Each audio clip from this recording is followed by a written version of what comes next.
दोस्तों, present continuous tense के अंतर्गत हम अभी तक अपने पिछले वीडियो में एफर्मेटिव सेंटेंसेस यानी कि सकारात्मक वाक्यों को बोलने के नियम के विषय में सीख चुके हैं और अब हम प्रेजेंट कंटिन्यूअस टेंस में इनके नेगेटिव सेंटेंसेस यानी नकारात्मक वाक्यों को बोलने का नियम सीखेंगे।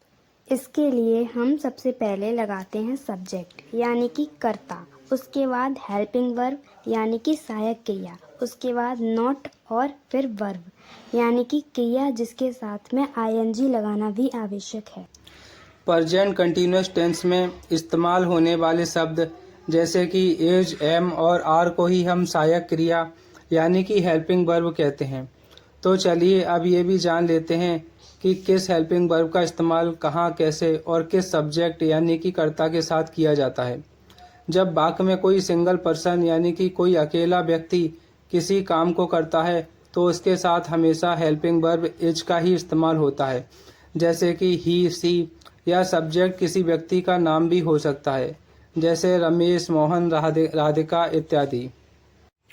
इसके अलावा यदि वाक्य में कर्ता दो या दो से अधिक है, जैसे कि तुम दोनों, तुम सब, वे लोग, इन सब के साथ में हमेशा हेल्पिंग वर्ब आर का प्रयोग होगा।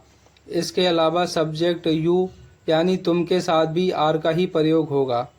लेकिन यदि सेंटेंस के अंतर्गत कार्य करने वाला कर्ता सब्जेक्ट आई यानी कि मैं हूँ, तो मैं के साथ हेल्पिंग वर्ब हमेशा एम का इस्तेमाल किया जाता है।